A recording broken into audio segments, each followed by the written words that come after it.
Assalamualaikum, salam Malaysia Madani. Kanta 744 mendahului berita. Kita mulakan dengan rangkuman berita utama dalam segmen esensi.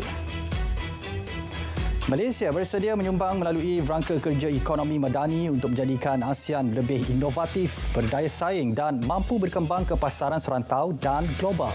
Jelas Perdana Menteri, negara anggota mesti mendorong integrasi ekonomi yang lebih besar dalam ASEAN dan berusaha ke arah seni bina ekonomi serantau yang cergas.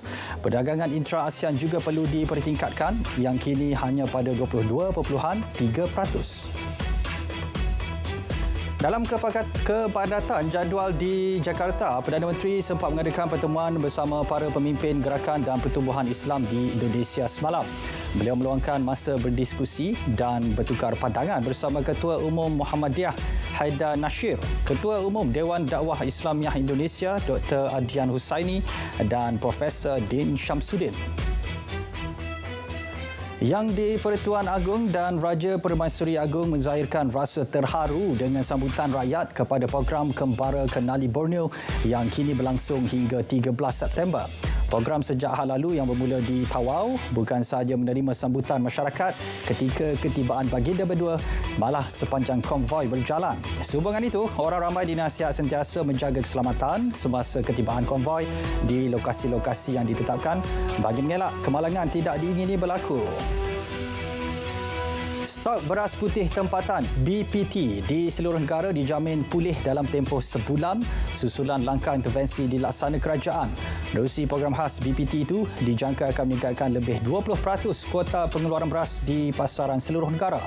Menteri Pertanian dan Keterjaminan Makanan berkata ketika ini penguatkuasaan lebih agresif akan dilakukan bagi menangani isu penipuan beras tempatan. Ini termasuk mengambil tindakan lebih tegas mengikut Akta Kawalan Padi dan Beras 1994. Pencen pesara tetap diteruskan meski kerajaan perlu menanggung perbelanjaan mengurus yang semakin meningkat. Jelas Timbalan Menteri Kewangan, kajian menyeluruh berkaitan gaji penjawat awam dan skim pencen turut dilaksana bagi tujuan penambahbaikan dan dianggarkan seramai 32,000 jumlah pesara direkodkan setiap tahun.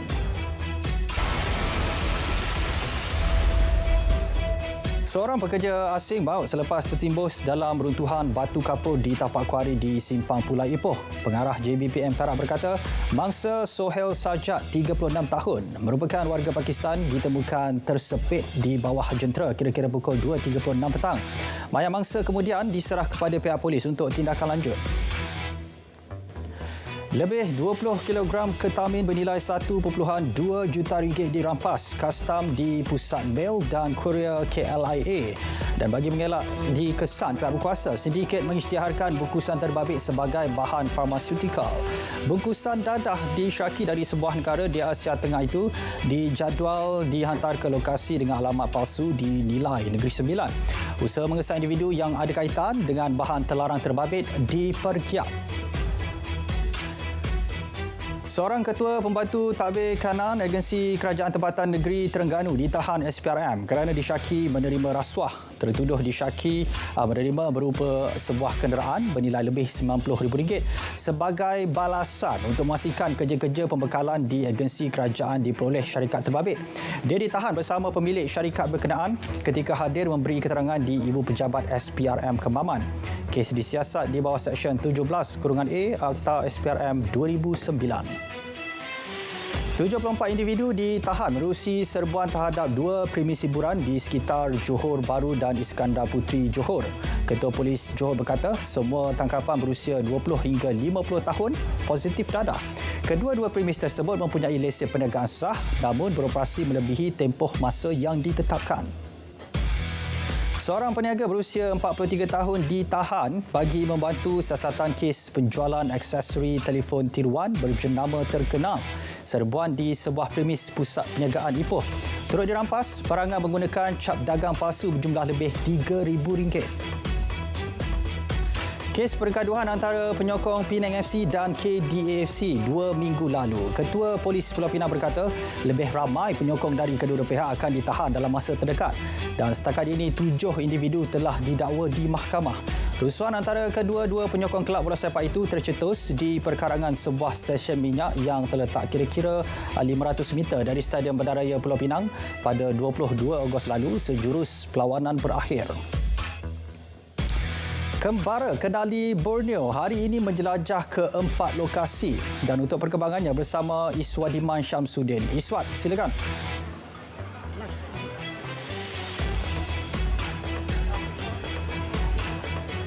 Baik Azam, ketika ini saya berada di pentas budaya Pekan Kundasang untuk bersama-sama hadir dalam majlis santapan malam bersama rakyat Seri Paduka Baginda Yang di-Pertuan Agong dan Raja Permaisuri Agong. Orang ramai masih lagi menantikan ketibaan Seri Paduka Baginda berdua dan walaupun hujan membasahi bumi Kundasang seketika tadi, namun orang ramai tidak melepaskan peluang untuk hadir memeriahkan majlis pada malam ini. Pada majlis ini, Seri Paduka Baginda dijangka akan menyampaikan sumbangan kepada 100 golongan asnaf dan juga kepada orang kurang upaya OKU dan mengimbas kembali perjalanan kembara baginda berdua sepanjang hari ini. Pagi tadi sebenarnya rombongan diraja ini telah berkenan meluangkan masa ke Pusat Pemulihan Orang Utan Sepilok di Sandakan dan juga meluangkan masa untuk memberi nama kepada seekor anak orang utan berusia 3 tahun dengan nama Didi. Seri Paduka Baginda juga telah mendengar sembah maklum daripada Menteri Kerja Raya Malaysia berhubung latar belakang dan status pelaksanaan projek Lebuhraya Pan Borneo Sabah. Dan pada sebelah petang tadi pula, keluarga diraja ini juga telah pun berkenan untuk bersama-sama masyarakat Telupit dalam santapan bersama masyarakat Telupit di Institut Perhutanan Sabah di Telupit. Jadi Azam, itulah yang sempat saya bawakan untuk Kanta 744. Kita kembali ke studio bersama Azam.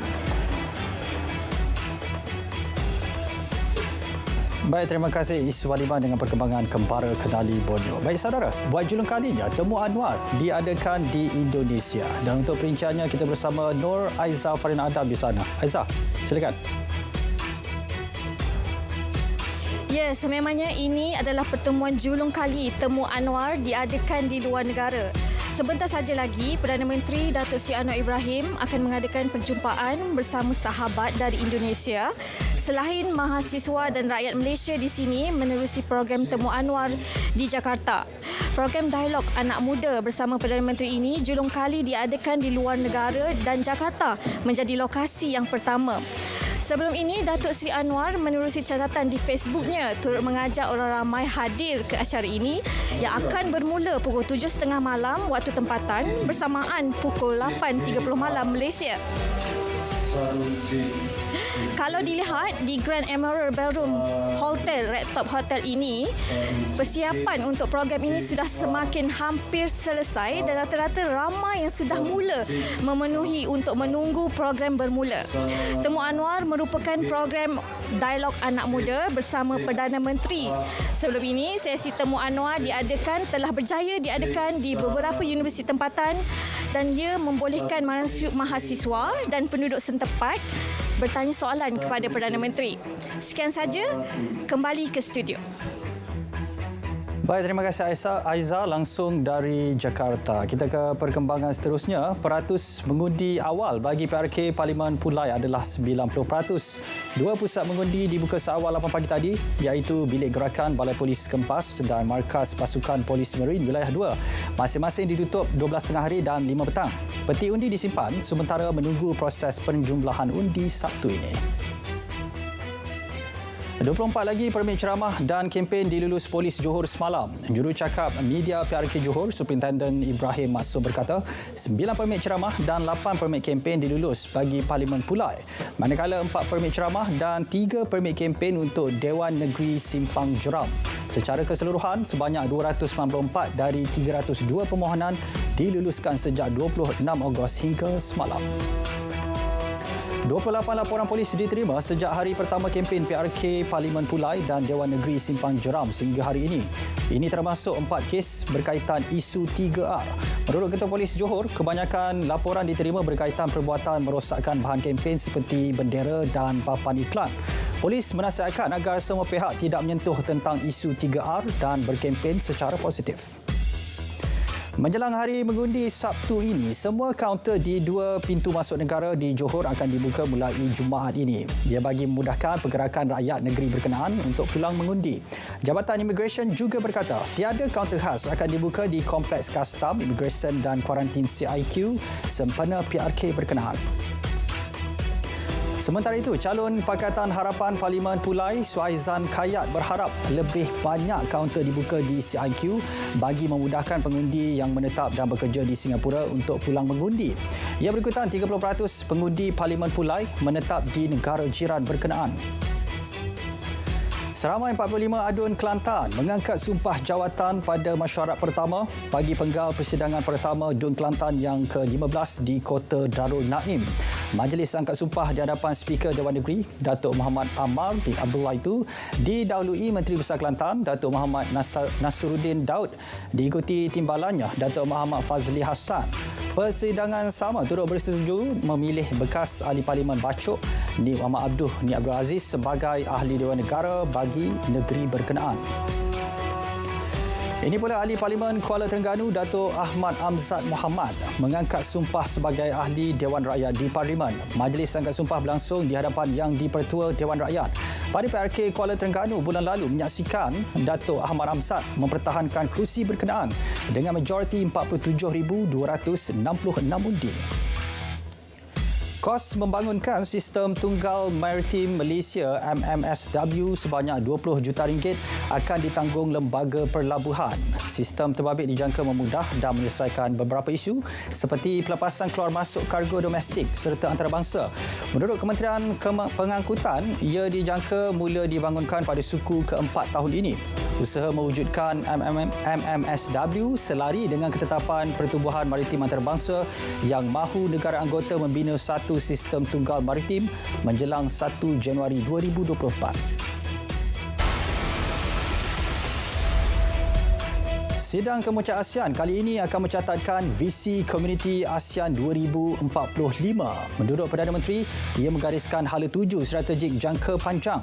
Tumpuannya bagi mencapai matlamat komuniti ASEAN yang mampu bertindak balas dengan berkesan terhadap cabaran dan peluang akan datang. Kumpulan Wang Persaraan KWAP mencapai jumlah saiz dana kasar RM184.5 bilion setakat Julai. Daripada jumlah itu, 80% pelaburan dilakukan dalam negara manakala 20% di luar negara. KWAP menyasarkan dana kasar mencecah RM200 bilion menjelang 2025 dengan pelaburan pulangan sebanyak 7%.